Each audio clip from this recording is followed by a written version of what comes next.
Soy Mariana, 58 años. 3 días después de enterrar a Robert, mi nuera Patricia se burló en la lectura del testamento. Tu esposo fue un fracasado. Solo dejó un auto viejo. Todos me miraron con lástima. Pero cuando encendí ese fiesta oxidado, apareció un GPS con coordenadas y la voz de Robert. Confía en mí una vez más. Lo que encontré en las montañas. Antes, ¿ya diste like, suscrito? Tu ciudad, comenta. 3 días después de enterrar a Robert, me encontré en la oficina de Fernando, rodeada de muebles de caoba que olían a dinero viejo y herencias ajenas. La silla de cuero bajo mi cuerpo estaba fría.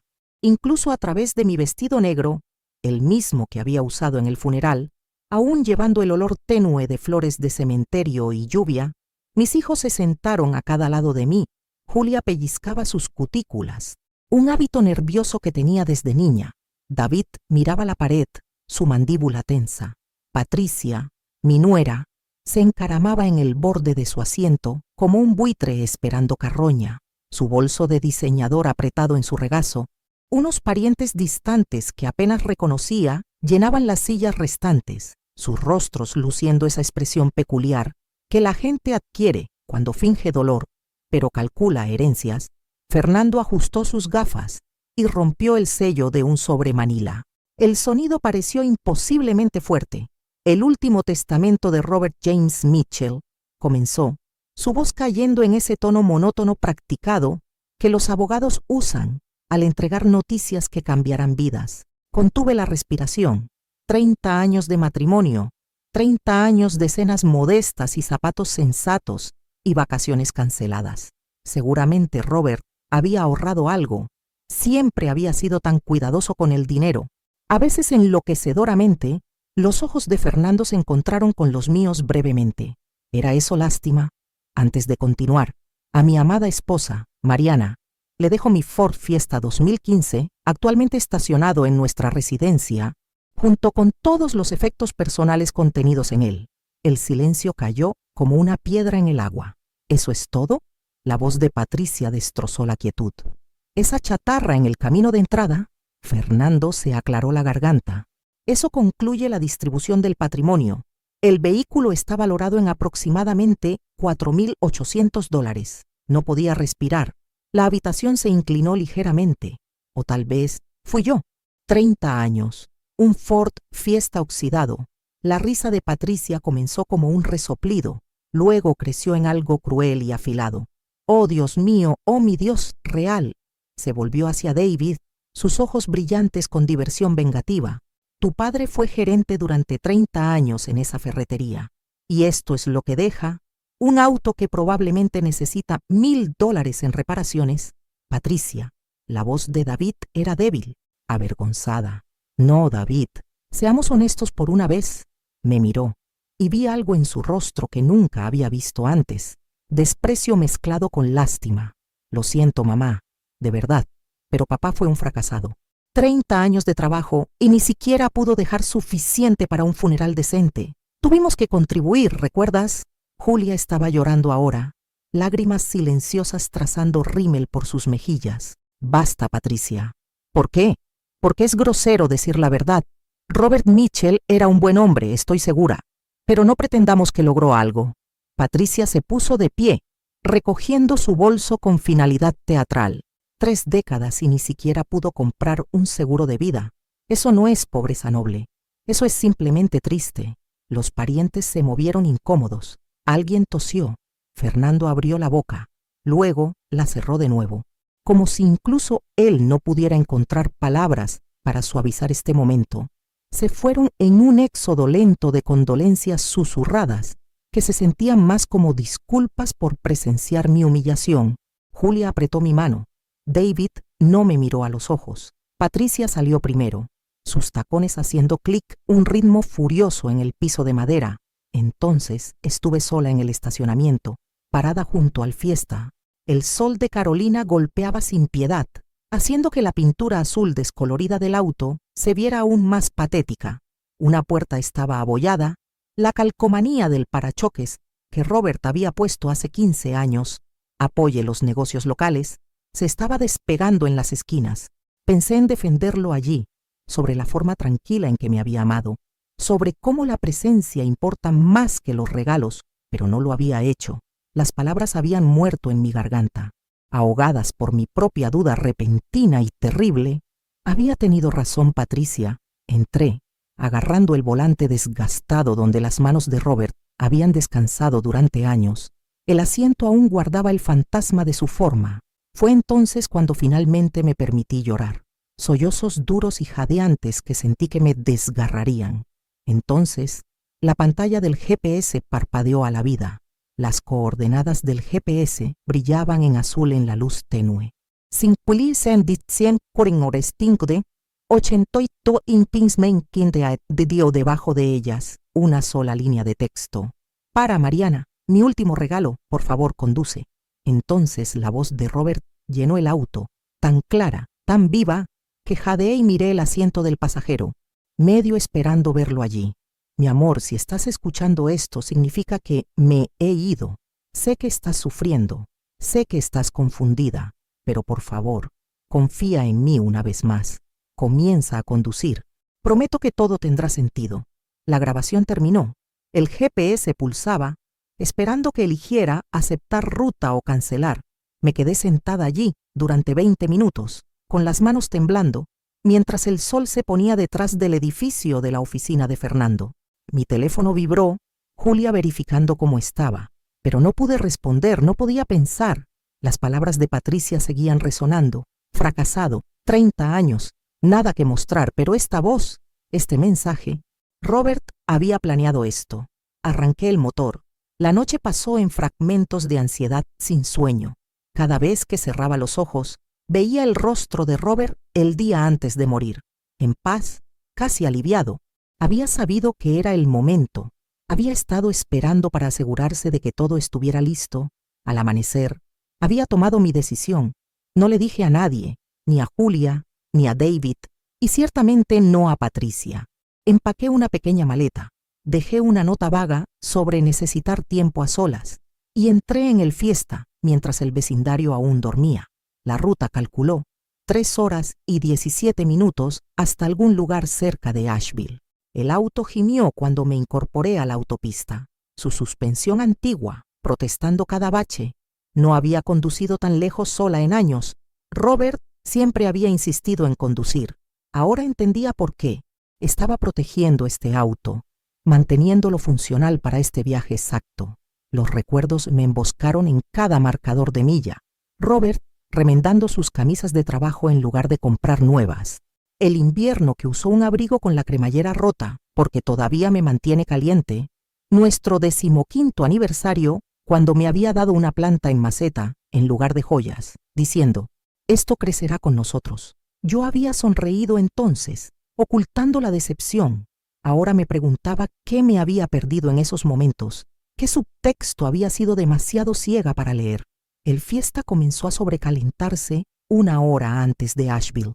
El vapor silbó desde debajo del capó, mientras me deslizaba hacia un pueblo diminuto llamado Marshall. Un mecánico emergió de un taller que parecía más viejo que yo, limpiándose las manos en un trapo. «Fuga del radiador», dijo después de una mirada rápida. «Puedo parcharlo, pero este auto ha visto días mejores». Mientras trabajaba, seguía mirando el tablero. «Señora, no quiero entrometerme, pero ese sistema de GPS que tiene allí, eso es tecnología cara, muy cara. Cuesta más que todo este auto fácilmente». Mi estómago se retorció. Mi esposo lo instaló. Entonces conocía su electrónica. Este es equipo de enrutamiento de grado profesional. El tipo que usan los exploradores inmobiliarios. Me estudió con curiosidad. Él estaba en ese negocio. Gerente de ferretería, dije automáticamente. Luego me detuve. Lo era, realmente. Las montañas se elevaron ante mí como antiguos guardianes mientras conducía el tramo final. El GPS me llevó fuera de la autopista, hacia caminos progresivamente más pequeños, pavimentados a grava a tierra. El Fiesta rebotó y traqueteó, pero seguía avanzando, como si conociera este camino de memoria. Casi me di la vuelta 3 veces. Esto era una locura. Perseguir coordenadas basadas en una grabación, conducir sola hacia el desierto. ¿Qué pasaba si era un error? ¿Qué pasaba si la enfermedad de Robert lo había confundido al final? y encontraría nada más que bosque vacío. Entonces los árboles se abrieron en un claro, y mi aliento se cortó. Una cabaña, madera de cedro envejecida hasta un gris suave, con un techo de metal verde y una chimenea de piedra, macetas de flores en las ventanas. Alguien había plantado flores, un porche envolvente con 2 mecedoras, posicionadas para enfrentar la puesta de sol. Más allá, hileras de árboles jóvenes con envoltorios blancos de protección alrededor de sus troncos. Parecía algo de un sueño, o una vida que nunca había vivido. Estacioné y me quedé congelada, mirando. Un pequeño letrero colgaba junto a la puerta, madera tallada con letras quemadas. Bienvenida a casa, Mariana. Mis manos encontraron la manija de la puerta. Mis piernas me llevaron hacia adelante, aunque se sentían distantes, no del todo mías. En el porche, metida dentro de una caja resistente a la intemperie, encontré llaves y un sobre. El sobre contenía una escritura: título de propiedad, mi nombre, Mariana Elizabeth Mitchell, listado como única propietaria, 30 acres, comprados hace 5 años, completamente pagados. La llave giró suavemente en la cerradura. Dentro, todo era perfecto, no elegante, pero perfecto. Una chimenea de piedra, muebles cómodos en colores que amaba, azules y cremas suaves, estanterías esperando ser llenadas. A través de la ventana de la cocina, podía ver un huerto de vegetales, mantenido y próspero, en la mesa del comedor, una caja de madera con bisagras de latón, una nota encima con la letra de Robert. Comienza aquí. Saqué una silla. Mis piernas ya no me sostendrían, y abrí la caja. 10 sobres sellados, numerados, un diario de cuero, fotografías y una carta encima, fechada hace 4 años, comenzando con palabras que hicieron que el mundo se inclinara.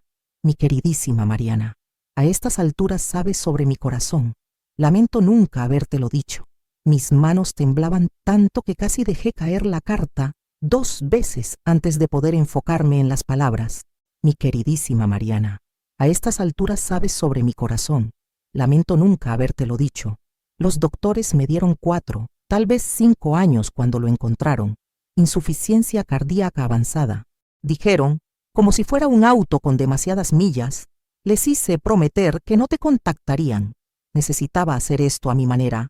Sé lo que estás pensando, que fui cruel al mantenerlo en secreto, que podríamos haber tenido tratamientos, segundas opiniones, milagros, pero Mariana, mi amor, no quedaban milagros para este viejo corazón, solo maneras caras de morir más lentamente, y no podía soportar pasar nuestros últimos años en hospitales, viendo la esperanza drenar de tus ojos con cada procedimiento fallido. Así que elegí diferente, elegí darte algo que duraría después de que yo no pudiera. Esta cabaña, esta tierra, son tuyas, han sido tuyas durante 5 años, legal y completamente. Las compré con dinero que ahorré, dinero que nunca supiste que existía, porque era demasiado orgulloso y demasiado terco para compartir mi plan hasta que estuviera completo. Comienza con el sobre 1, luego el 2. Tómate tu tiempo, te lo explicaré todo, lo prometo. Por siempre tu Robert. Presioné la carta contra mi pecho y sollocé. Llanto fuerte y feo que resonó en las paredes de la cabaña. 4 años. Había sabido durante 4 años, y me sonreía cada mañana. Me hacía café, besaba mi frente, nunca una vez me dejó ver el miedo. O simplemente no había mirado. Cuando pude respirar de nuevo, abrí el sobre 1. Las primeras 3 cartas detallaban la compra de la propiedad. Robert había encontrado esta tierra hace 6 años, mucho antes de su diagnóstico. Por si acaso, había pagado 180,000 LOP en efectivo que no sabía que existía, acumulado durante décadas de lo que yo había pensado que era apenas sobrevivir. Cada dólar que no gastamos en restaurantes lo invertí, escribió. Cada vacación que pospusimos, cada auto viejo que mantuvimos funcionando, cada no a cosas que no importaban, todo fue aquí, a lo que sí importaba, a ti. La 4ª carta me hizo reír y llorar simultáneamente. Era un calendario de plantación. Robert había plantado personalmente cada árbol que podía ver desde las ventanas. Manzano, pera, cereza, ciruela. Había calculado sus tasas de madurez hasta la temporada. Comenzarán a producir fruta en tu 2º año aquí, tal vez Tercero, para las cerezas. Son tercas, como yo. Quería que tuvieras fruta fresca de árboles que planté. Quería que probaras algo dulce y supieras que todavía estoy cuidándote. Caminé hacia la ventana. 20, 30 árboles, tal vez más. Sus troncos jóvenes envueltos contra ciervos e invierno, él los había plantado sabiendo que nunca probaría su fruta. Sabiendo que yo lo haría, el sobre 5 presentaba a Manuel. Su nombre completo es Manuel García. Tiene 60 años. Es viudo, amable y honesto. Lo contraté hace 5 años para mantener la propiedad. Lo sabe todo, Mariana. Ha sido mi socio en este secreto. Y confío en él con mi vida, lo que significa que confío en él con la tuya. Como si fuera convocado por la carta, escuché pasos en el porche. Mi corazón martilleó a través de la ventana. Vi a un hombre, latino, rostro curtido, ojos gentiles, llevando una canasta de vegetales. Abrí la puerta antes de que pudiera tocar. «Zestra, Mitchell», se quitó el sombrero, sosteniéndolo con manos curtidas por el trabajo. «Soy Manuel, yo, espero no asustarla, el Sr. Robert. Me dijo que vendría. Dijo que le diera tiempo para leer, luego vendría a presentarme». Su inglés llevaba un acento suave que me recordó a la lluvia de verano. «Usted sabía», susurré, «todo este tiempo». «Sí, sí». Sus ojos se humedecieron. Me hizo prometer nunca decir. Dijo que arruinaría la sorpresa, arruinaría su plan. Quise rechazarlo. Parecía mal guardar tales secretos de una esposa, pero me mostró las cartas, explicó sus razones y entendí. Un hombre no planea tales cosas sin gran amor. Me hice a un lado. «Por favor, entre». Manuel entró, colocando la canasta en el mostrador de la cocina, tomates, calabaza, hierbas frescas, todo del jardín que había visto. «Recojo estos esta mañana. El jardín necesita cuidado diario. El Sr. Robert lo diseñó para usted. Vegetales fáciles», dijo, «los que crecen fuertes sin mucho alboroto». «¿Cuánto tiempo ha estado haciendo esto?», pregunté. «¿Manteniendo todo?». «5 años. Él me pagaba. Muy bien, muy justo». «¿Y ese ready?» «Mitchell», la voz de Manuel se quebró. «Él era buen hombre, el mejor para quien trabajé. Hablaba de usted siempre, Marires». «Manuel», decía, «estoy construyendo un santuario para un ángel». Así la llamaba, su ángel. No pude hablar. Apenas pude mantenerme de pie. «Venga», dijo Manuel gentilmente. «Déjeme mostrarle el resto. Hay mucho que ver». Manuel me guió por la propiedad como un guía turístico revelando un reino oculto. Los 30 acres se desplegaban en secciones cuidadosamente planificadas, el huerto que ya habíamos visto, luego un prado con 3 colmenas, para miel y para ayudar a los árboles, un pequeño arroyo con bancos bordeados de piedra, el Sr. Robert tiene derechos de agua muy valioso, y un área despejada con camas de jardín elevadas aún produciendo vegetales de temporada tardía. «Pensó en todo», dijo Manuel con orgullo silencioso. «Incluso las abejas. Investigó durante meses qué tipo mejor para esta elevación. Quería que tuvieras cosas dulces siempre». Regresamos a la cabaña cuando caía la noche. Manuel me mostró cómo funcionaba la estufa de leña, dónde se almacenaban los tanques de propano, qué interruptor controlaba qué. Antes de irse, se detuvo en la puerta. «Ezra Mitchell, hay más cartas». «¿Sí? ¿En la caja?» «Sí, 6 más», asintió lentamente. «Entonces aprenderá el resto, creo. Creo que tal vez necesite sentarse para esas». Me tocó el ala del sombrero. «Vivo a solo 2 millas por el camino. Tiene mi número si necesita algo, lo que sea». Después de que se fue, hice té. Encontré la tetera exactamente donde yo la habría colocado, las tazas en el gabinete lógico, y regresé a la mesa del comedor.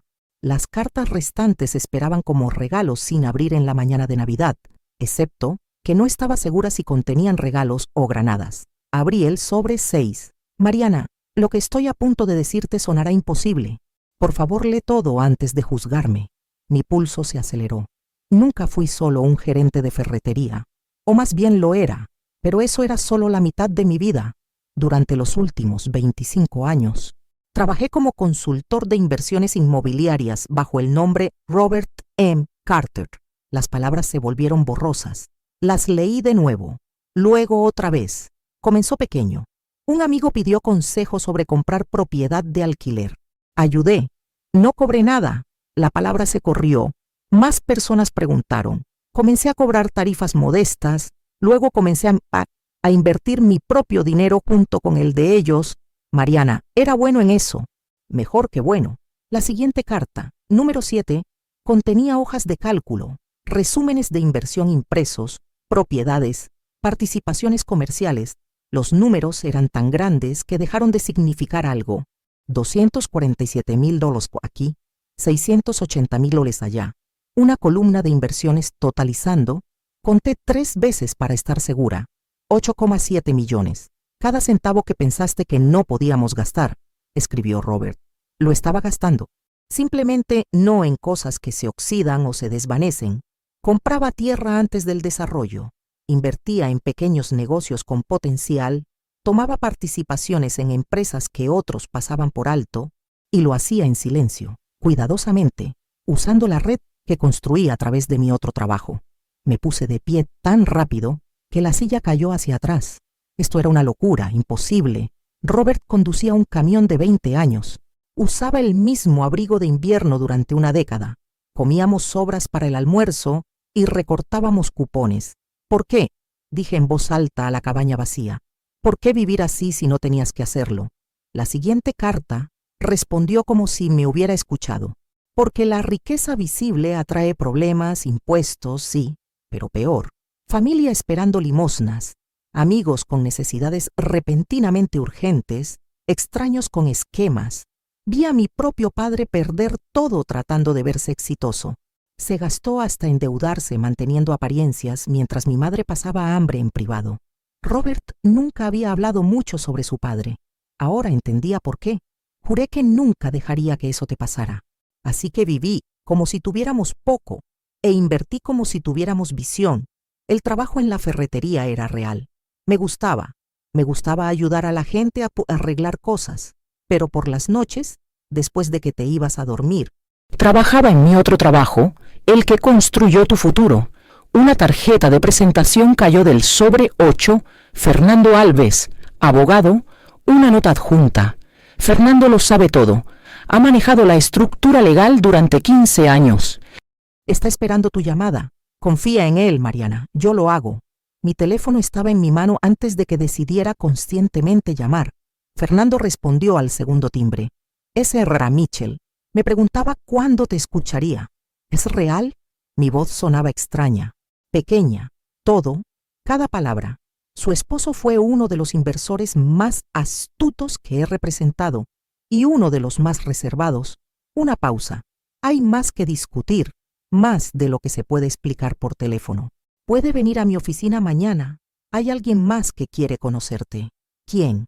Un socio comercial de Robert, un hombre llamado Andrew Blackwell. Ha estado esperando mucho tiempo para hablarte sobre el hombre que salvó su vida. Acepté venir. Colgué y me senté en la oscuridad creciente de la cabaña. Afuera, los grillos cantaban, el arroyo murmuraba, en algún lugar un búho llamó, y me di cuenta de que nunca lo había conocido a mi esposo en absoluto.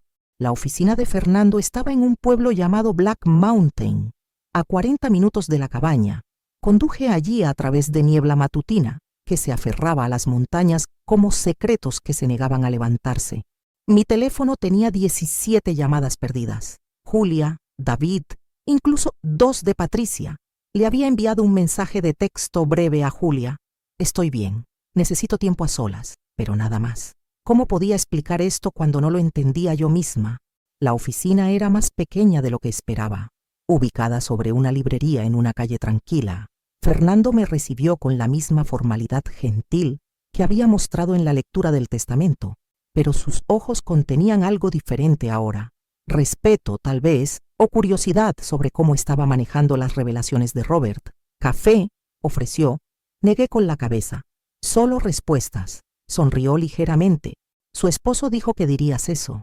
Sacó 3 carpetas gruesas, cada una etiquetada con pestañas meticulosas. Estas representan el portafolio de Robert. Su portafolio, primera carpeta, propiedades inmobiliarias. Segunda, inversiones comerciales y asociaciones. Tercera, activos líquidos y flujos de ingresos en curso. Los números nadaron mientras me guiaba a través de ellos. 17 inversiones activas, propiedades en 3 estados, participaciones en negocios que iban desde una cadena de supermercados regional hasta una startup tecnológica que desarrollaba software agrícola, y los ingresos pasivos mensuales, promediando $35,000.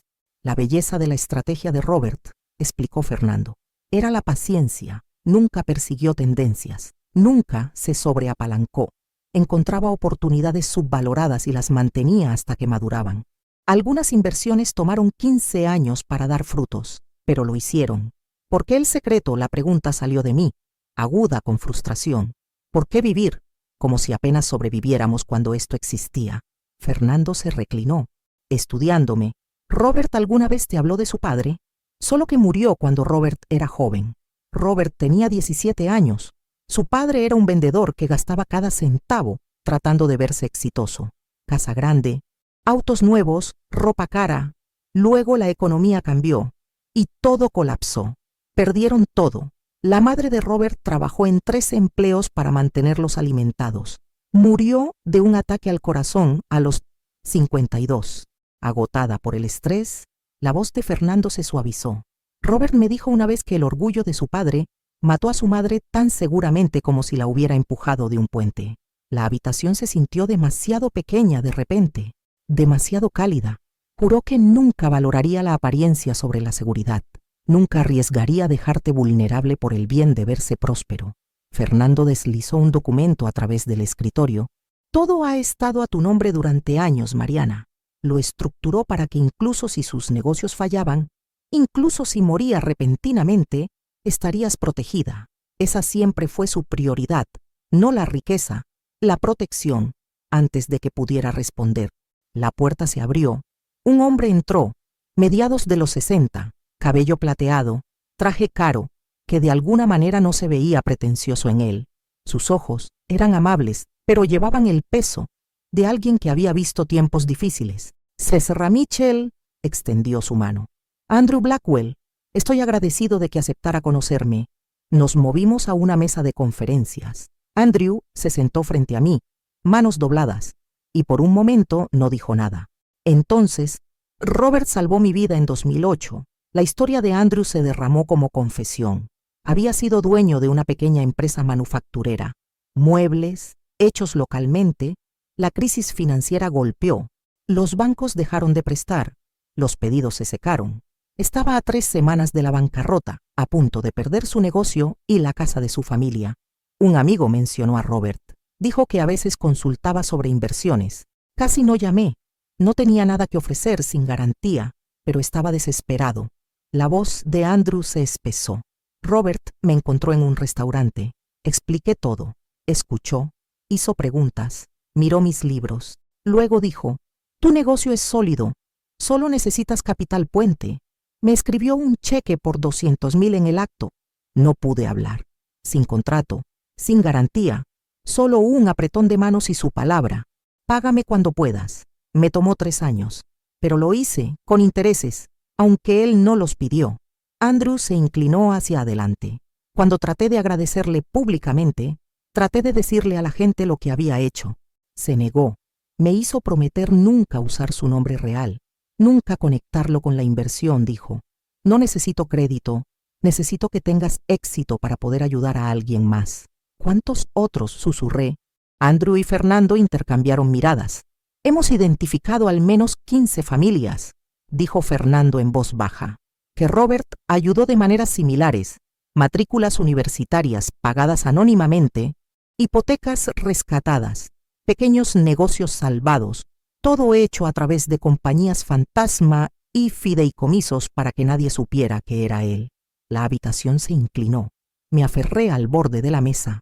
Su esposo no era solo un inversor, ese R. Mitchell, dijo Andrew. Era un guardián silencioso de toda esta comunidad, un héroe que nadie sabía de agradecer, y yo había dejado que Patricia lo llamara un fracasado. Regresé a la cabaña. Decidí quedarme unos días más. Manuel trajo provisiones frescas, rechazando pago. Su esposo me pagó por adelantado por 5 años de trabajo. Es un honor servir. Pasé días leyendo el diario completo de Robert. Las entradas revelaban a un hombre profundamente reflexivo, atormentado por dudas. Mariana merecía cenas finas, viajes a Europa en su lugar. Le doy economía y promesas silenciosas. Soy egoísta. Otras entradas mostraban orgullo. Hoy cerré la inversión número 12, otros 400 cares para su futuro. Sacrifico mi presente por su futuro alegremente. Encontré un sobre especial. Abrir solo cuando estés enojada conmigo. Lo abrí. Dentro. Una grabación de audio. Robert explicaba su filosofía completa. Fue criado por un padre extravagante que arruinó a la familia en su juventud. Su madre pasó hambre porque el padre priorizaba las apariencias. Prometí nunca dejar que eso sucediera. Preferí parecer fracasado a arriesgar dejarte desamparada. La grabación continuaba. Confesaba miedo constante, miedo de perder todo en una crisis, miedo de que supieras y desperdiciáramos juntos, miedo de morir y dejarte vulnerable. Mi amor, perdona mi silencio. Fue construido de amor, no de desconfianza. Lloré violentamente, abrazando la grabadora. Los recuerdos resurgieron bajo nueva luz. Robert siempre atento, siempre gentil, siempre presente, nunca irritado con la simplicidad, siempre sonriendo cuando yo hacía mis economías domésticas. Él no era un fracasado, era un estratega apasionado. Pasé la noche en la cabaña, incapaz de dormir, releyendo las cartas. Una frase resonaba: un hombre no se mide por lo que posee, sino por lo que protege. En el diario de Robert encontré entradas fechadas hace 30 años. Hoy me casé con Mariana. La haré la mujer más protegida del mundo, aunque nunca lo sepa. Al día siguiente, encontré otro sobre que había pasado por alto, marcado con un símbolo extraño. Dentro había un USB y una nota. Conecta esto a la laptop en el armario del dormitorio. La contraseña es la fecha en que nos conocimos. Míralo todo, Mariana. Luego, decide si estaba equivocado. La laptop era nueva, costosa. La encontré exactamente donde había dicho. La contraseña 23 de octubre de 1994 la desbloqueó inmediatamente. Un archivo en el escritorio. Para mi esposa enojada, MP4. Casi reí. Incluso en la muerte. Me conocía. El video se abrió con Robert, sentado en lo que parecía una habitación de hotel. Estaba más delgado de lo que recordaba, su color ligeramente gris. Esto fue grabado cerca del final. Hola, mi amor. Si estás viendo esto, estás furiosa conmigo. Bien, deberías estarlo.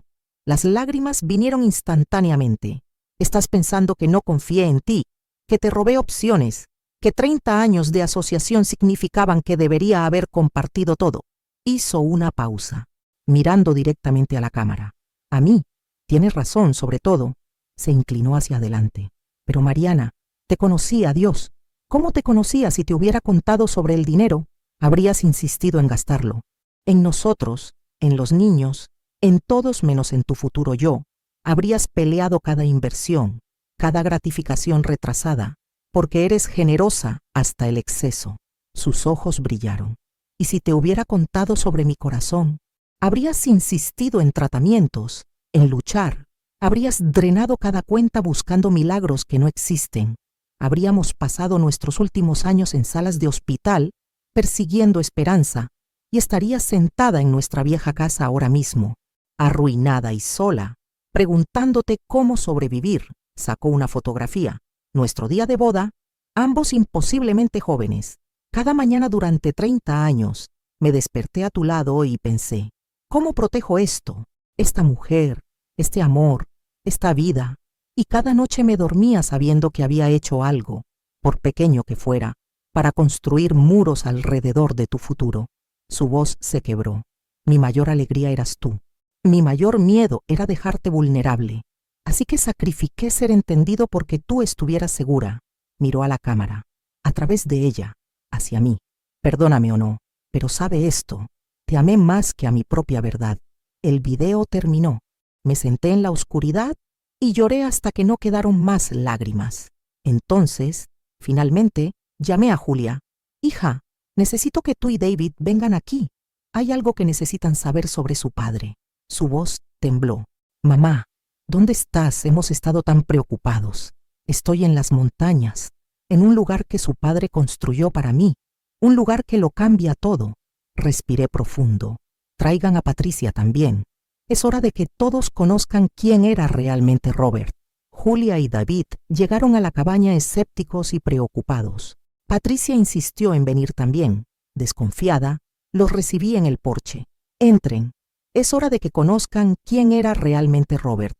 Dentro, había organizado las cartas, documentos y diarios sobre la mesa. Julia frunció el ceño. Mamá, ¿qué lugar es este? La herencia real de su padre. Durante 3 horas, revelé todo metódicamente. La enfermedad oculta, las inversiones secretas, la fortuna de 8,7 millones, la filosofía de vida de Robert. David quedó en shock silencioso.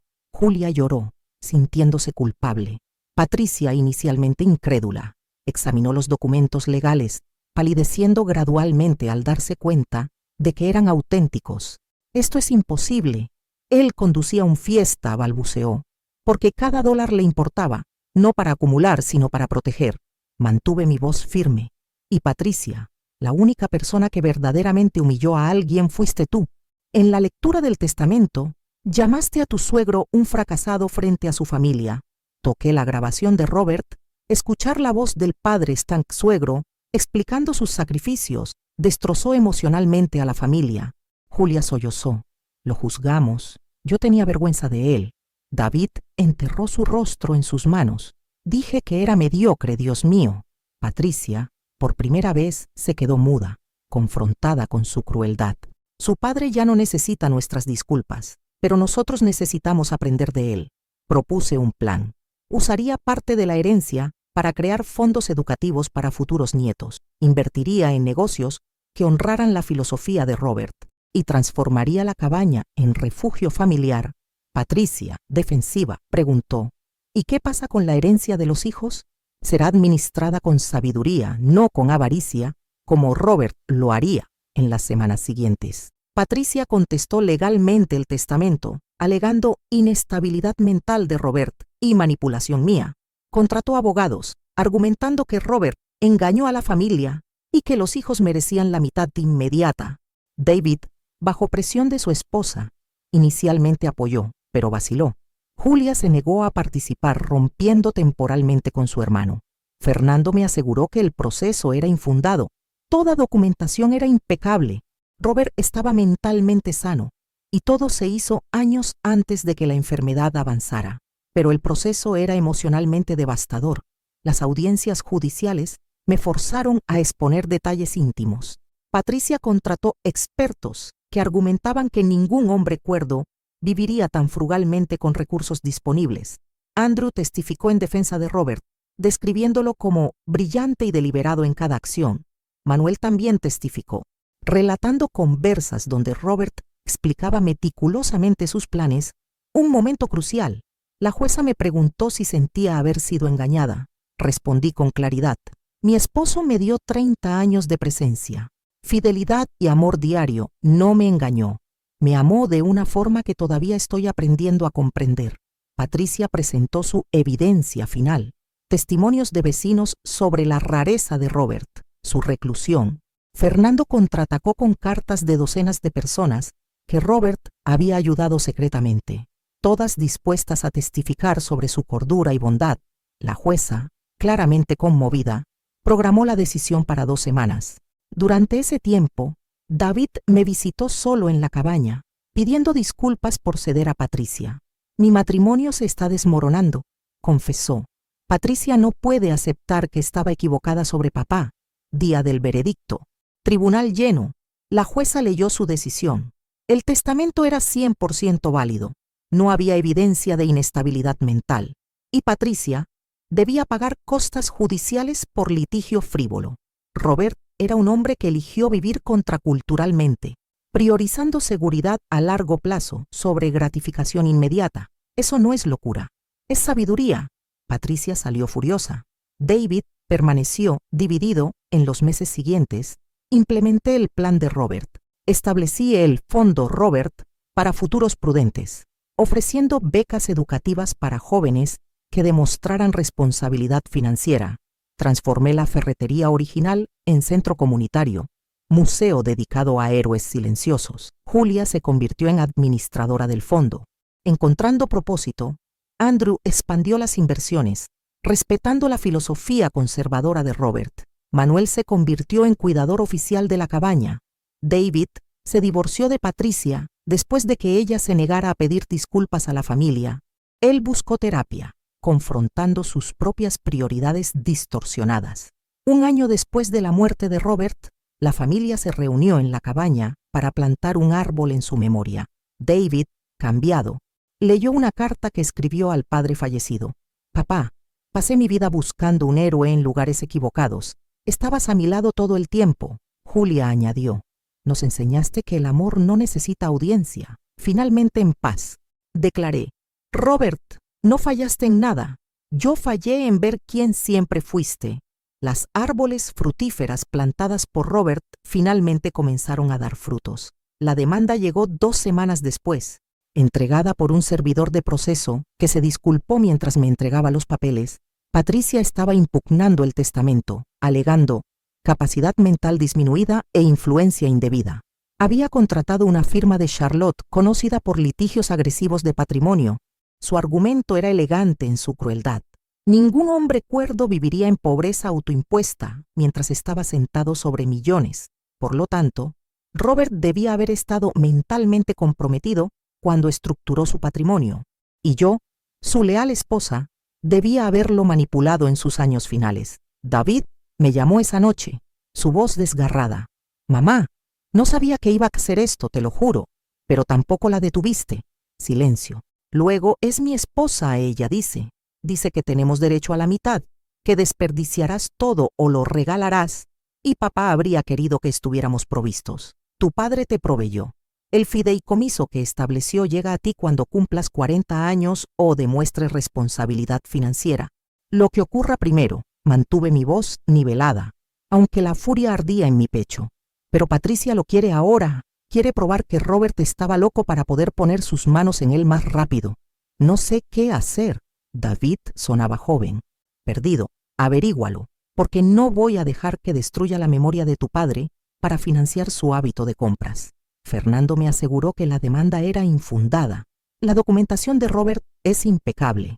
Los registros médicos muestran que estaba completamente competente.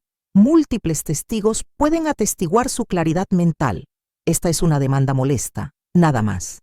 Pero nada más significaba deposiciones, audiencias, facturas de abogados.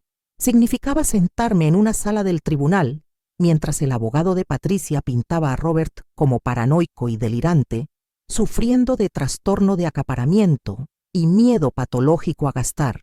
Trajeron a un psiquiatra que nunca conoció a Robert, pero lo diagnosticó confiadamente basándose en sus elecciones de estilo de vida. Presentación clásica de trastorno de ansiedad financiera, probablemente proveniente de trauma de pobreza infantil. Andrew testificó para nosotros, describiendo la aguda perspicacia comercial de Robert y las estrategias de inversión complejas. Una persona con discapacidad mental no administra con éxito 17 inversiones simultáneas durante 25 años. La mente del Sr. Mitchell era una de las mejores que he encontrado. Manuel tomó el estrado, nervioso en su traje de domingo, y destruyó el caso de Patricia con honestidad simple. El Sr. Robert me explicó todo. ¿Por qué vivía simple? ¿Por qué ahorraba? ¿Por qué protegía a la Sra. Mariana? Me mostró las cartas. Años antes de enfermarse, todo fue planeado cuando estaba sano. No estaba loco, era sabio. Julia también testificó, quebrándose a mitad de camino. Mi padre era la persona más cuerda que conocí. Solo tenía diferentes prioridades que las que entendíamos. Eso no es enfermedad mental. Eso es solo ser diferente, ser mejor tal vez. David no testificó. Se sentó en la parte de atrás de la sala del tribunal, evitando los ojos de todos. La jueza, una mujer negra de 60 años, con ojos agudos y preguntas más agudas, escuchó todo. Luego pidió ver las cartas de Robert, sus diarios, el video que había hecho. Nos volvimos a reunir 3 días después para su fallo. He revisado toda la evidencia presentada, comenzó la jueza Morrison, su voz llevando autoridad, que silenció instantáneamente la sala del tribunal. He leído las cartas del Sr. Mitchell, visto sus declaraciones grabadas y examinado documentación que abarca décadas. También he consultado expertos independientes sobre su estado mental. Patricia se inclinó hacia adelante, su abogado a su lado luciendo confiado. Este tribunal no encuentra evidencia alguna de capacidad disminuida o influencia indebida. Lo que sí encuentro es un hombre que eligió vivir contraculturalmente, priorizando seguridad a largo plazo sobre gratificación a corto plazo.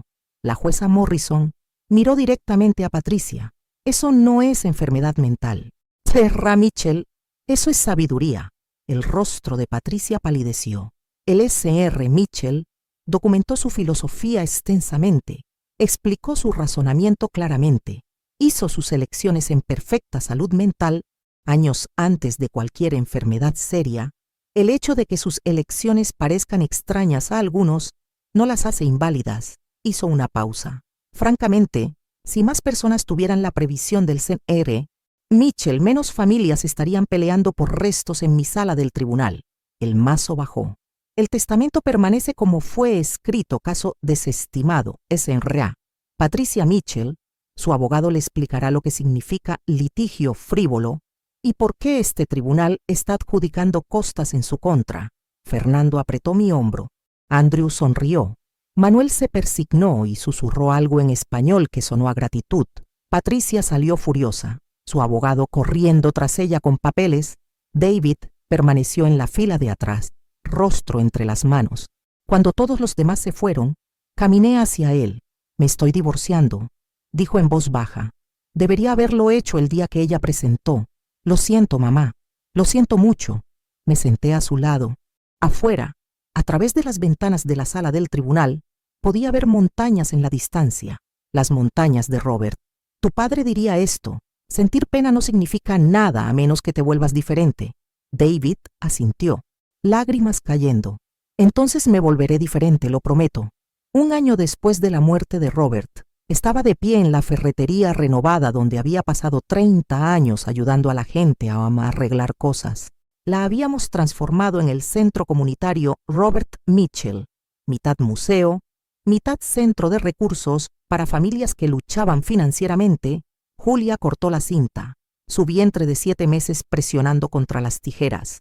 David estaba a su lado, más delgado que antes del divorcio, pero de alguna manera más sólido, más presente.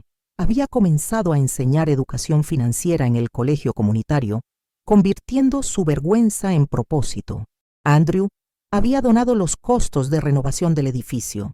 Manuel lo mantenía como mantenía todo, con dedicación silenciosa. Fernando había estructurado la fundación legal que lo mantendría funcionando a perpetuidad. Financiado por los ingresos constantes de las inversiones de Robert, la sección del museo mostraba los diarios de Robert, algunas páginas, no todas. Algunos secretos permanecieron nuestros, sus herramientas de la tienda, fotos de él ayudando a clientes. Pero la pieza central era el muro de cartas de familias que había ayudado anónimamente. Las habíamos rastreado, pidiéndoles que compartieran sus historias. 23 cartas colgaban enmarcadas bajo un encabezado. Un héroe que nadie supo agradecer. El centro de recursos ofrecía lo que Robert habría querido: asesoramiento financiero gratuito, educación de inversión para familias de bajos ingresos, mentoría de pequeños negocios. Lo llamamos el camino paciente, enseñando la filosofía de Robert de gratificación retrasada y planificación estratégica. Patricia no asistió. Se había mudado a Atlanta, tomó un trabajo en la empresa de su padre, envió a David papeles de divorcio que de alguna manera la retrataban como la víctima. Él los firmó sin contestación. Durante la ceremonia, leí de la entrada final del diario de Robert, escrita 3 días antes de morir: si he hecho esto bien, Mariana no solo sobrevivirá sin mí, prosperará. Tomará lo que he construido y lo hará mejor, más grande, más generoso de lo que yo jamás pude. Eso es lo que hace el amor. Se multiplica incluso después de que el amante se ha ido. Especialmente entonces, mi voz se quebró. Julia tomó mi mano. La comunidad aplaudió. No por mí, sino por el hombre junto al que habían trabajado durante décadas, sin saber su profundidad. Esa noche, regresé a la cabaña. El huerto estaba pesado con fruta ahora, justo como Robert había calculado. Manuel había traído canastas y habíamos recogido durante horas. llenando la cama de la camioneta con manzanas, peras, ciruelas, las cerezas tercas como prometió, vendrían el próximo año. Dentro, había colgado fotos en cada pared, nuestra vida juntos, vista ahora a través de una lente diferente. Robert arreglando el porche de un vecino, Robert enseñando a David a cambiar aceite, Robert a mi lado en la graduación de secundaria de Julia, su chaqueta de traje ligeramente demasiado grande porque había perdido peso y se negó a comprar una nueva. En cada foto, busqué lo que me había perdido, la satisfacción silenciosa en sus ojos, la pequeña sonrisa cuando yo decía que no podíamos permitirnos algo, la forma en que me miraba a veces, como si estuviera memorizando mi rostro. Había estado despidiéndose durante 4 años y nunca lo noté. Los fideicomisos para Julia y David se habían activado en el 40º cumpleaños de Julia, justo como Robert había planeado. No una suma global. Había sido demasiado inteligente para eso, sino pagos estructurados vinculados a educación continua, donaciones caritativas y responsabilidad financiera demostrada. Patricia lo habría peleado si pudiera, pero el fallo de la jueza había sido absoluto. Había usado parte del patrimonio para establecer el fondo de inversión Robert M. Carter, ofreciendo préstamos sin interés a emprendedores que no podían obtener financiamiento tradicional. Andrew lo administraba, usando los criterios de Robert, carácter sobre puntaje de crédito, visión sobre colateral.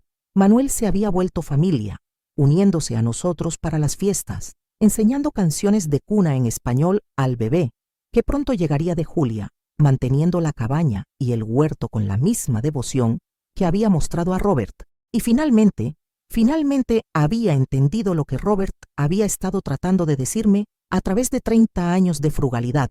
El amor no es lo que gastas en alguien, es lo que sacrificas para que puedan prosperar después de que te hayas ido. Tarde esa noche, caminé la propiedad sola. La luna estaba llena, convirtiendo todo en plata. Me paré entre los árboles frutales, los árboles de Robert, llevando su primera cosecha completa, y sentí su presencia tan fuertemente que casi pude escucharlo reír. «Lo lograste», susurré a la oscuridad. «Todo lo que planeaste funcionó, estoy segura. Los niños están aprendiendo. Salvaste a tanta gente y ahora lo sabrán.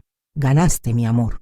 El viento se movió a través de las ramas y de repente estaba sollozando, no de dolor ya, sino de gratitud tan abrumadora que se sentía como ahogarse en luz. «Lamento no haber entendido antes», dije. «Lamento cada vez que deseé que fueras diferente, cuando ya eras perfecto». Una rama crujió sobre mí, una manzana cayó, aterrizando a mis pies, perfectamente madura, lista para comer. La recogí y le di un mordisco, y fue lo más dulce que jamás había probado. El regalo final de Robert, esperando exactamente cuando lo necesitaba. 2 años después de la muerte de Robert, pensé que conocía todos sus secretos. Estaba equivocada. Fernando llamó un martes por la mañana, su voz llevando el mismo tono cauteloso que había usado cuando reveló por primera vez el imperio de Robert. «Mariana, hay una cosa más. Robert dejó instrucciones de que debía esperar exactamente 2 años antes de darte esto». Conduje a su oficina con el corazón martillando, incapaz de imaginar qué podía quedar. Cuando llegué, me entregó un sobre sellado, grueso, de aspecto oficial.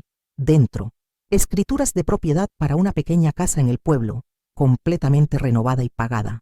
Con un fideicomiso adjunto, la carta de instrucciones decía: «Para nuestros futuros nietos, que comiencen sus vidas adultas sin deudas, pero no sin lecciones. La casa es modesta porque la lucha construye carácter, pero comenzar con refugio elimina la desesperación. Enséñales lo que te enseñé al no enseñarte, que la seguridad se construye en silencio, no se anuncia en celebración». El bebé de Julia, Robert James, nombrado por su abuelo, tenía 6 meses. Esta casa sería suya algún día, una plataforma de lanzamiento a la adultez, pero había más en el sobre, otra carta, marcada: «Privado solo Mariana». La leí en la sala de conferencias de Fernando, puerta cerrada. «Mi amor, si estás leyendo esto, has navegado con éxito el laberinto que dejé atrás. Has aprendido sobre las inversiones, has resistido el drama familiar, y espero que me hayas perdonado por mis secretos. Pero hay una persona más que necesito que encuentres. Hace 15 años, conocí a un adolescente llamado Marcus Chen. Estaba sin hogar, brillante, enojado con el mundo. Lo encontré durmiendo detrás de la ferretería un invierno. En lugar de llamar a la policía, le ofrecí trabajo, luego mentoría, luego un camino adelante. Le enseñé a Marcus todo lo que sabía sobre inversión, sobre carácter, sobre construir seguridad en silencio. Se volvió como un hijo para mí, el que mentoré mientras nuestro propio hijo apenas me hablaba. Marcus no sabe que he fallecido, no sabe sobre ti. Encuéntralo, Mariana. Merece saber que su mentor se ha ido, y tú mereces conocer al hijo que Robert encontró cuando el nuestro estaba demasiado avergonzado para reclamarlo. Una dirección estaba adjunta. Marcus Chen, ahora de 30 años, vivía en Durham. Dirigía su propia firma de consultoría de inversiones, pequeña, selectiva, enfocada en emprendedores subrepresentados. Encontré su sitio web, su página sobre mí. Mostraba un apuesto hombre asiático-americano, con ojos amables y la misma sonrisa leve de Robert. La biografía mencionaba un mentor que había cambiado su vida a los 15 años, un gerente de ferretería que vio potencial donde otros veían problemas. Este negocio existe porque me enseñó que la riqueza no se trata de lo que posees, se trata de lo que proteges. Lo llamé desde la oficina de Fernando. Marcus respondió al tercer timbre. Consultoría Chen. Sr. Chen. Mi nombre es Mariana Mitchell. Llamo sobre Robert Mitchell. Una inhalación aguda. Robert, Dios, ¿cómo está? He estado tratando de contactarlo durante meses. Pero su teléfono. Marcus. Mi voz se quebró en su nombre. Robert falleció hace 2 años. Insuficiencia cardíaca. El silencio se extendió tanto que pensé que había colgado. Luego, no, eso no es posible. Estaba bien la última vez que lo vi. Su voz se destrozó. ¿Por qué nadie me dijo? Porque no sabía que existías hasta hace 10 minutos. Nos encontramos al día siguiente en una cafetería a mitad de camino. Marcus era alto, bien vestido, pero había algo en cómo se movía, cauteloso, vigilante, que hablaba de tiempos más difíciles. Trajo una carpeta de papeles, manos temblando mientras la colocaba. Robert salvó mi vida, dijo sin preámbulo. Tenía 15 años, sin hogar, robando comida. Me atrapó tomando sándwiches de su sala de descanso. En lugar de llamar a la policía, preguntó por qué. Luego me ofreció trabajo, salario mínimo, barriendo pisos, pero se quedaba después de horas enseñándome matemáticas, inversión, vida. Marcus abrió la carpeta, mostrando documentos, certificado de Head con Robert listado como mentor, transcripciones de colegio comunitario. Robert había pagado la matrícula, licencia comercial para consultoría Chen, capital inicial proporcionado por un inversor anónimo que Marcus ahora se daba cuenta era Robert. Nunca me dejó agradecerle apropiadamente. Siempre desviaba. Decía que solo estaba pagando adelante lo que alguien hizo por él una vez. Los ojos de Marcus estaban rojos. Me hizo prometer algo, que cuando tuviera éxito, encontraría a otro chico como yo y haría lo mismo. He mentoreado a 6 hasta ahora, todos prosperando. Le mostré fotos de Robert, la cabaña, la familia. Le puse el video de Robert explicando su filosofía. Marcus miró en silencio, lágrimas corriendo cuando terminó. Me miró. Nunca supe que estaba casado. Nunca supe sobre su otra vida. Mantuvo todo separado, como si nos estuviera protegiendo a ambos el uno del otro. Ese era el regalo de Robert, dije. Protección que nunca supimos que necesitábamos. Marcus se volvió parte de nuestra familia.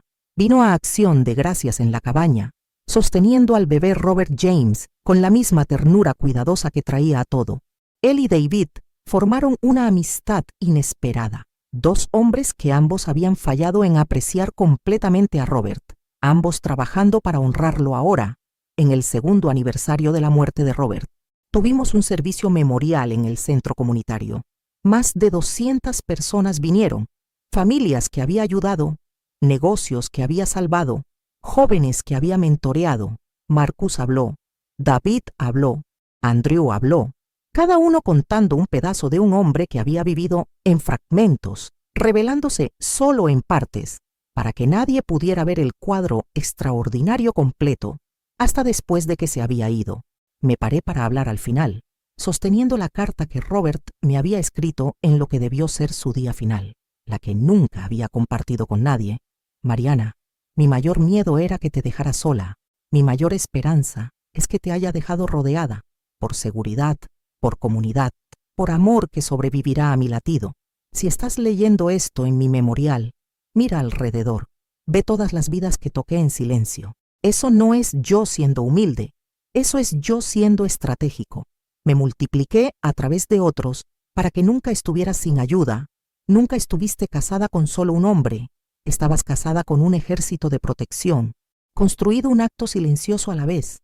Te amo más allá de las palabras, más allá de la muerte, más allá de todo entendimiento, por siempre, tu Robert. Miré alrededor de la sala llena, Julia sosteniendo a su bebé, David junto a su nueva novia, Manuel con su hija, Andrew y su esposa, Fernando y su familia, Marcus y el joven que estaba mentoreando. Robert no me había dejado sola, me había dejado rodeada por un imperio de amor disfrazado de extraños. Esa noche me senté en el porche de la cabaña. El huerto estaba en plena floración para su tercera primavera. Los cerezos, tercos como prometido, finalmente estaban produciendo. Mi teléfono vibró. Un mensaje de Julia. Mamá, acabamos de enterarnos. Es una niña. La nombraremos Roberta. Sonreí a través de lágrimas. Por supuesto que era una niña. Por supuesto, Robert aseguraría que su nombre se llevara adelante en una nieta. El atardecer pintó las montañas de oro. En algún lugar en la distancia, escuché el arroyo que Robert había asegurado que siempre fluiría a través de la propiedad. Arriba, las primeras estrellas aparecieron, las mismas estrellas que él había observado mientras planeaba todo esto. Finalmente entiendo, susurré al crepúsculo. Nunca fue sobre el dinero, fue sobre construir un mundo donde yo estuviera sostenida, incluso después de que no pudiera sostenerme. El viento se movió a través de los cerezos, y flores de cerezo cayeron como nieve, como gracia, como secretos finalmente listos para ser conocidos. Recogí una sola flor y la presioné entre las páginas del diario de Robert, junto a sus palabras. Un hombre no se mide por lo que posee, sino por lo que protege, y al protegerme, había creado algo más grande que él mismo, un legado que ondularía adelante a través de generaciones que nunca conocerían su nombre, pero vivirían bajo el refugio de su sacrificio. El guardián silencioso, el héroe invisible, el hombre que amó tan bien que incluso la muerte no pudo detenerlo de cumplir sus promesas, mi Robert.